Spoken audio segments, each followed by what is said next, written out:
Bueno, doctora, buenas noches, primero que nada. ¿Pudiera platicarnos un poco quién es Julia Tagüeña, más allá de la egresada de la UNAM en física? Bueno, yo soy investigadora del Centro de Investigación en Energía de la Universidad Nacional Autónoma de México. He trabajado en la UNAM toda mi vida, soy también maestra del posgrado en energía del Centro de Investigación en Energía, que tenemos también ahora una licenciatura, que es parte de las cosas que tenemos en común con ustedes, una licenciatura de Ingeniería en Energías Renovables.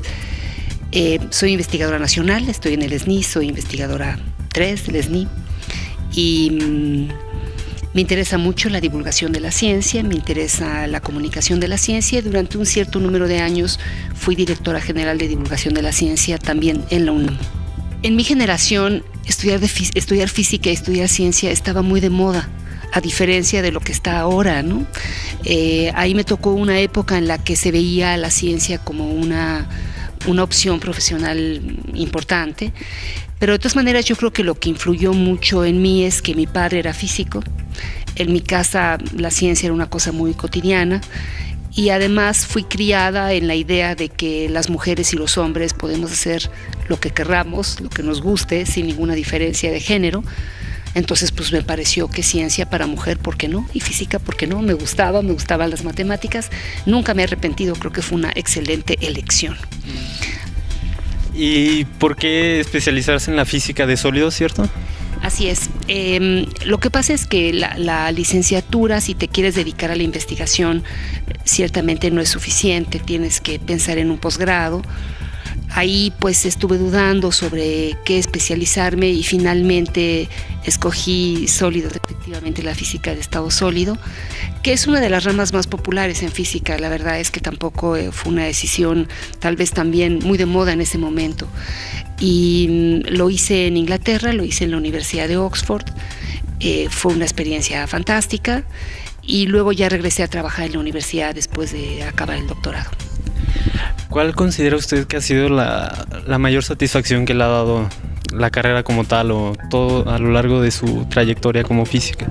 Bueno, es también una pregunta difícil, porque en realidad hay muchas satisfacciones. A mí me gusta, por ejemplo, mucho dar clases, es una gran satisfacción formar estudiantes, exalumnos que tengo buenísimos, que ahora son investigadores, pues es una gran satisfacción. Pero yo realmente creo que una gran satisfacción que me ha dado la física es entender un cierto número de cosas, aunque hay muchas que todavía desde luego sigo sin comprender y seguimos sin entender. Yo sí creo que la ciencia te da una riqueza personal, y yo creo que esa satisfacción es lo que más me gusta de mi profesión. Okay. Y ahorita, después de todo lo aprendido, de todo lo estudiado, ¿cuáles considera que son como las grandes interrogantes que quedan por develar? Bueno, quedan muchas. Creo que en este momento, en el siglo XXI, estamos enfrentándonos con retos más multidisciplinarios, más bien con problemas más que con disciplinas en particular. Por ejemplo, comprender el cerebro, cómo funciona el cerebro, es uno de los grandes retos, y eso se entiende desde la física, desde la biología, desde la química. Pero en física en particular quedan varias incógnitas muy importantes. Una es lo que se llama la unificación de las fuerzas de la naturaleza, que es un problema en el que trabajó Einstein sin resolverlo. En física es muy importante ir unificando, ir entendiendo como un todo las cosas, ¿no? Ha habido ya grandes unificaciones como la electricidad y el magnetismo, que se volvió electromagnetismo, y el gran reto de la física sería la unificación de las 4 fuerzas fundamentales de la naturaleza. Okay. ¿Cómo define la situación actual en general, el estudio de las ciencias en México? ¿Está abandonada o...? No está abandonada. Yo pienso que en México se hace muy buena ciencia, pero no la suficiente. Hay muy buenos científicos, pero no lo suficientes para un país de 110 millones de habitantes. Es muy importante convencer a la sociedad mexicana de que la ciencia en México es de calidad y que se puede hacer buena ciencia en México y que la ciencia es de nosotros, no es un producto de importación, que ha habido ciencia en México desde mucho antes de que hubiera universidades formales, ¿no? Actividad científica está desde los primeros pobladores, ¿no? Esta curiosidad por la naturaleza, este descubrimiento ha estado unido a nuestra cultura desde siempre.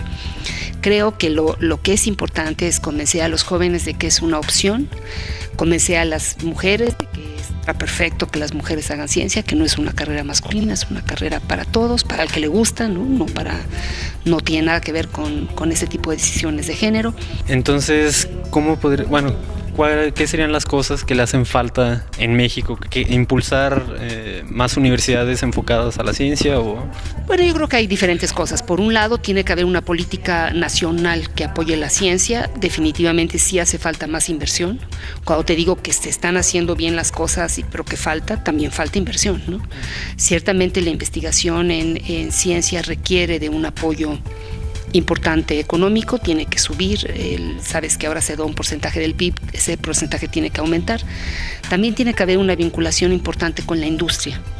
Los industriales mexicanos, los empresarios mexicanos tienen que empezar a creer en la ciencia mexicana y no traer los productos de importación, que es lo que está pasando en este momento, ¿no? En lugar de buscar patentes nacionales, se compran patentes internacionales. Entonces, hace falta, por un lado, un plan nacional importante sobre ciencia, hace falta vincular con la industria y las empresas y hace falta comunicarse con la sociedad para que la sociedad adquiera una cultura científica que además le permita tomar decisiones, porque vivimos en un mundo muy complicado en el que la sociedad tiene que opinar sobre transgénicos, sobre energía, y si la sociedad no está preparada, no tiene forma de opinar. Entonces hay 3 rubros fundamentales. Uno es la investigación, para lo cual hace falta más apoyo. Otro es la vinculación con la industria, para lo que hace falta que los industriales crean en la ciencia mexicana, aprendan a apoyar la ciencia mexicana y a pagar por la ciencia mexicana. Y hay que comunicar todo esto a la sociedad para que la sociedad quiera una cultura científica que la fortalezca y que le permite de alguna manera opinar sobre lo que se debe de hacer en nuestro país respecto a decisiones fundamentales. ¿Y cómo romper con estos paradigmas de la ciencia? Muchas veces los jóvenes, cuando escuchamos ciencia, decimos, es algo aburrido. ¿Cómo empezar a atraer más jóvenes a que se interesen por la ciencia? Pues un camino que tiene que ver con ustedes es el periodismo científico.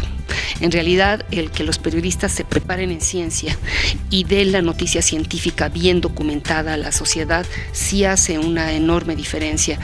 Realmente hay que hacer una campaña de comunicación de la ciencia hacia la sociedad. Sí se han hecho muchas cosas, no quiero decir que no es así. Por ejemplo, todos los centros de ciencia, que ustedes tienen un centro muy bonito, Explora, han hecho una gran labor enseñándole a la sociedad cómo se puede acercar a la ciencia y a la tecnología, pero los medios masivos tienen un impacto que no tiene ningún otro. Entonces, yo te regreso la pregunta, yo creo que son los periodistas los que podrían hacer muchísimo en esta dirección. Periodistas bien preparados, periodistas que entiendan la ciencia, que sepan de ciencia y que consideren a la ciencia una noticia, porque lo es. Por ejemplo, si tú descubres una nueva forma de producir energía, pues eso es una noticia que tienes que dar inmediatamente a conocer, ¿no? Entonces yo creo que ustedes tendrían mucho que hacer en este cambio de actitud. ¿Cómo transmitir de manera sencilla eso que la ciencia expone? Bueno, efectivamente es un problema de lenguajes, ¿no? El lenguaje técnico, el lenguaje de los artículos de investigación no es un lenguaje que se puede usar directamente cuando se comunica este conocimiento. Lo que hay que hacer es entrenarse para comunicar la ciencia. La comunicación de la ciencia se ha vuelto una profesión.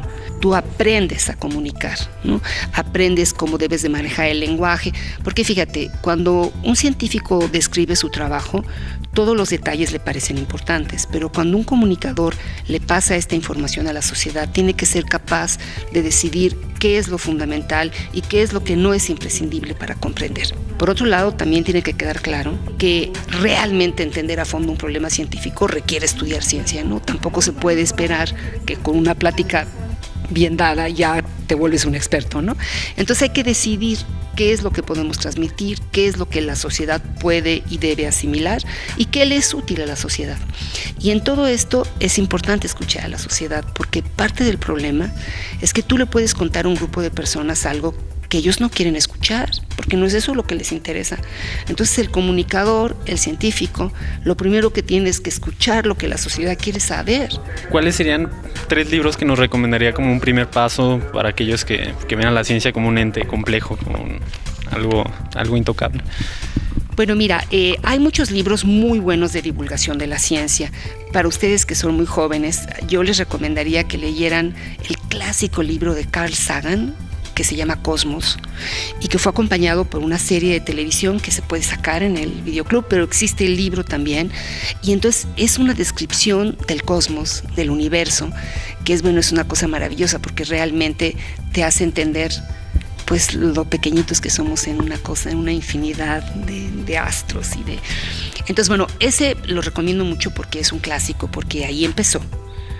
Pero quiero que les quede claro que no tienes que leer un libro de afuera para leer de divulgación de la ciencia. En México se hace muy buena divulgación de la ciencia. Hay varias revistas muy buenas. Por ejemplo, hay una revista de la UNAM que se llama ¿Cómo ves? Y ahí se publica continuamente artículos de divulgación de la ciencia, que te van dando inclusive noticias de divulgación de la ciencia. Y, por ejemplo, uno de los editores de Cómo ves, que se llama Sergio de Régules, hizo un libro simpaticísimo que se llama El Sol Muerto de Risa, y es toda una serie de historias sobre el universo hechas por un mexicano divulgador. Entonces yo creo que también habría que hacer una combinación de los libros que se escriben en nuestro país, ¿no? que hacen los divulgadores nacionales. Y luego, teniendo en cuenta que hay interés en fuentes renovables, pues yo les recomendaría el libro que yo escribí sobre fuentes renovables y desarrollo sustentable, que es un libro de divulgación sobre estos temas, justamente por congruencia, ¿no? Porque si estoy diciendo que a la sociedad hay que contarle, pues tiene uno que hacer el esfuerzo de hacerlo, y sentí que era un momento importante porque había mucho interés, había muchas preguntas. Por ejemplo, cuando vas a dar una conferencia, tú te das cuenta de lo que la gente te pregunta, lo que la gente quiere saber, y entonces me daba cuenta de que era algo que realmente había mucho interés. Y en el Centro de Investigación en Energía tenemos mucha información y muchos datos, inclusive las fotos del libro salen de las plataformas solares del Centro de Investigación en Energía. Quisiera mencionar, aunque ya te dije 3 libros, una colección que recomiendo muchísimo que publica el Fondo de Cultura Económica, que se llama La Ciencia para Todos, y es la colección más extensa de libros en español de divulgación de la ciencia.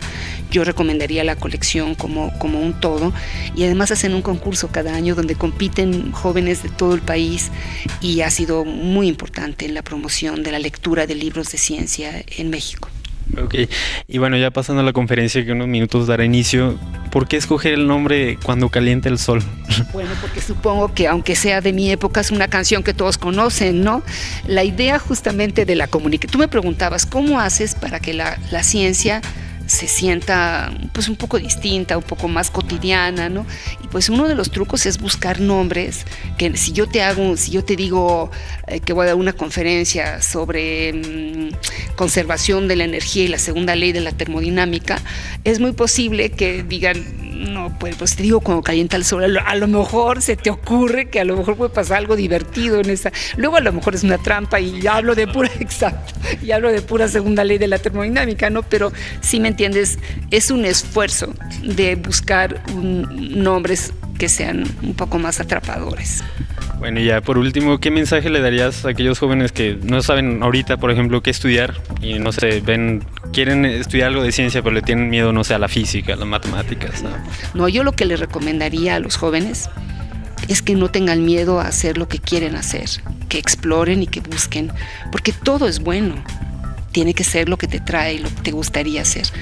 Y que tampoco se asusten si en un momento dado empiezan a estudiar algo y eso no es lo que quieren, que sigan buscando, que cambien. Muchas veces una carrera es solamente un punto de partida, es algo que te prepara en tu primera etapa, pero de ahí tú puedes pasar a un posgrado en algo distinto. Mira, el hijo de un amigo mío me estaba contando el otro día, estudió biología exitosamente con una súper calificación. Acabó biología y dijo, a mí esto no me gusta, y consiguió un doctorado en literatura. y está acabando el doctorado como escritor. O sea, tampoco hay que ver la profesión inicial como una cadena, puede ser nada más el trampolín. Okay. Muchísimas gracias, doctora. Gracias a ustedes. Gracias.